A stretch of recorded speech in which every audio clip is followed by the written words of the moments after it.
আজ আমি আপনাদের বানিয়ে দেখাবো মুম্বাইয়ের বিখ্যাত একটি স্ট্রিট ফুড পাও ভাজি রেসিপি। খুব সহজভাবে এই রেসিপিটি দেখানোর চেষ্টা করব। আরও দেখাবো পাও ভাজির সাথে খাবারের জন্য special garlic chutney. By the way, আমি দীপ, আপনারা দেখছেন মার্চেন্ট ফুডবুক। আর আজকে আমাদের রেসিপি পাও ভাজি। প্রথমে আমি পাও ভাজির মশলাটা বানিয়ে নেব। তার জন্য নিয়ে নিচ্ছি 1 চা চামচ গোটা ধনে, 1 চা চামচ গোটা জিরে, 1 চা চামচ মৌরি, 1 টুকরা দারচিনি, 3-4টা এলাচ, 1টা স্টার আনিস, 4-5টা লবঙ্গ, 3টা শুকনো লঙ্কা, 1টা তেজপাতা, 1 চা চামচ কালো গোলমরিচ। এবার সব কিছুকে আমাদের ভালো করে ভেজে নিতে হবে। ভেজে নেওয়ার সময় অবশ্যই আমাদের গ্যাসের ফ্লেম স্লো রাখতে হবে। যখন একটা সুন্দর গন্ধ বেরিয়ে আসবে তখন বুঝতে হবে ভেজে নেওয়া হয়ে গিয়েছে। দোকানের মতো একদম পাও ভাজির মশলা বানানোর জন্য এখানে দিয়ে দিতে হবে 1 চা চামচ বিট লবণ, 1 চা চামচ রেগুলার লবণ, 1 চা চামচ আমচুর গুঁড়ো, আর দিয়ে দিব 1 চা চামচ হলুদ গুঁড়ো। এবার সব কিছুকে আমাদের একেবারে পাউডার করে নিতে হবে। আপনারা হোমমেড পাও ভাজির মশলাটাও দেখে নিন। আর আপনারা এই হোমমেড পাও ভাজির মশলা বাসায় বানিয়ে 2 থেকে 3 মাস সংরক্ষণ করতে পারবেন।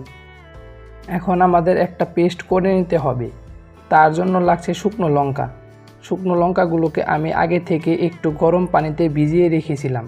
এর ভিতরে যে বীজগুলো আছে সেগুলোকে আগে থেকে বের করে নিয়েছি।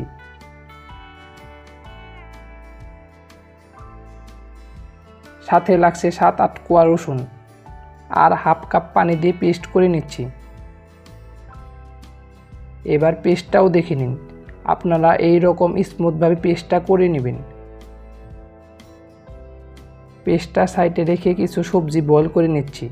এবার এই পানিতে দিয়ে দিচ্ছি 1 চা চামচ লবণ, হাফ চা চামচ হলুদ, আর একবার এটা ভালো করে মিশিয়ে নেবেন। প্রথমে আমি বয়েল করে নিচ্ছি গাজর, সাথে দিয়ে দিচ্ছি কড়াইশুঁটি। এই দুইটা আমি একসাথে বয়েল করে নিচ্ছি। 5 থেকে 6 মিনিট আপনাদের হাই ফ্লেমে বয়েল করে নিতে হবে। যখনই দেখবেন গাজরটা খুব ভালোভাবে নরম হয়ে গিয়েছে, ঠিক সেই সময় নামিয়ে নিতে হবে।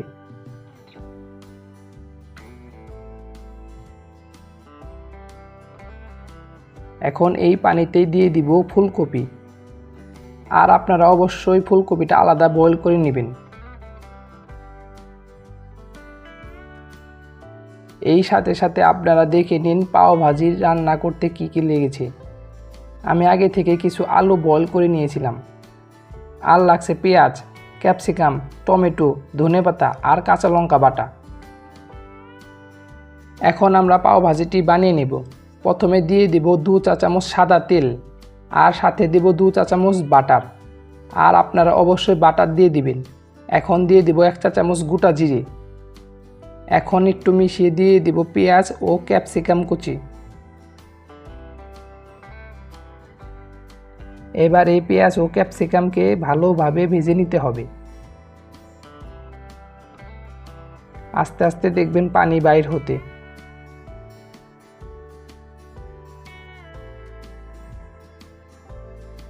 পানিটা শুকিয়ে গেলে দিয়ে দিব 2 চা চামচ লঙ্কা ও রসুনের পেস্টটা।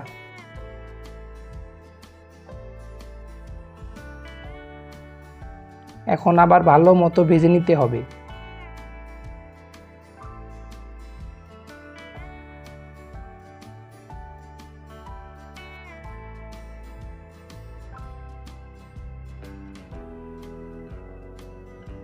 একবার কাঁচা গন্ধ চলে গেলে দিয়ে দিতে হবে 1 চা চামচ কাশ্মীরি লঙ্কার গুঁড়ো, আর একবার ভালো করে মিশিয়ে দিয়ে দিচ্ছি টমেটো কুচি।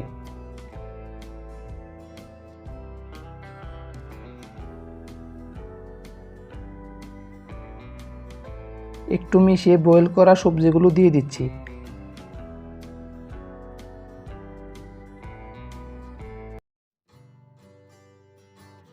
আর ঝালের জন্য দিয়ে দিব 1 চা চামচ কাঁচা লঙ্কা বাটা।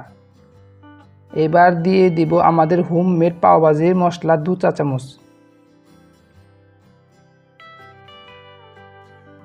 আর সবশেষে দিয়ে দিব ধনেপাতা আর 1 চা চামচ লবণ। এবার এই সব কিছুকে খুব ভালো করে মিশিয়ে নিতে হবে। আমি যেভাবে দেখাচ্ছি আপনারাও একইভাবে করে নিলে আপনাদেরও সুবিধা হবে।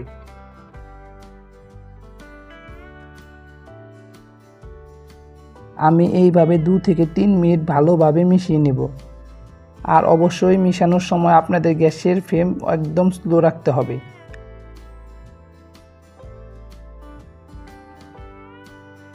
আর সবজিগুলো একদম মেশ করার জন্য আমি এখানে পটেটো মেশার দিয়ে খুব ভালো করে মেশ করে নিচ্ছি।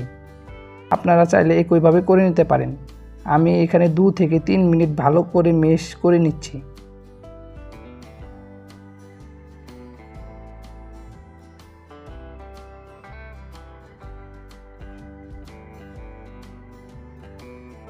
এইট্টি পার্সেন্টের মতো মেশ করা হয়ে গেলে দিয়ে দিব সামান্য পানি।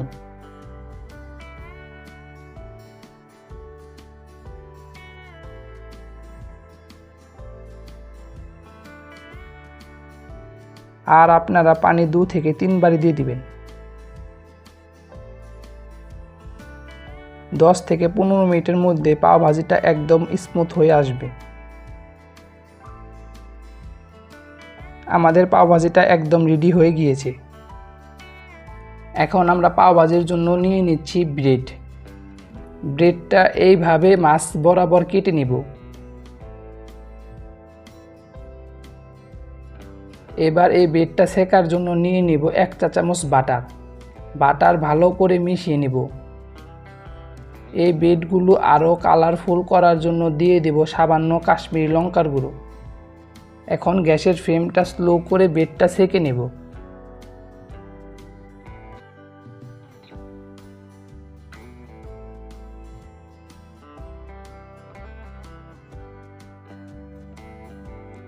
এবার আমরা স্পেশাল গার্লিক চাটনিটি বানিয়ে নেব, দেখে নিন। প্রথমে দিয়ে দেব 2 চা চামচ সাদা তেল। আমরা যে আগে থেকে চিলি আর গার্লিক পেস্টটা করে রেখেছিলাম সেটা এখানে দিয়ে দিব। এখন ভালো করে মিশিয়ে নেব। এখন দিয়ে দিচ্ছি 2 চা চামচ পানি।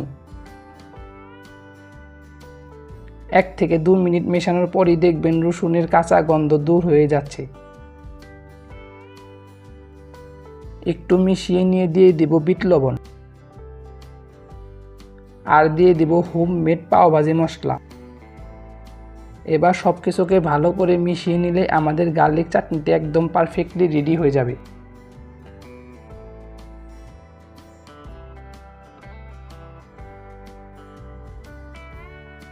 আশা করি পুরো রেসিপি বুঝতে আপনাদের কোনো অসুবিধা হয়নি। আর ভিডিওটি কেমন লেগেছে অবশ্যই আপনারা আমাকে কমেন্ট করে জানাবেন। বাই দ্য ওয়ে, আমি দীপ, আপনারা দেখছিলেন মার্চেন্ট ফুডবুক। আর আপনাদের সাথে দেখা হবে নেক্সট নতুন কোনো রেসিপি নিয়ে। ভালো থাকবেন, সুস্থ থাকবেন।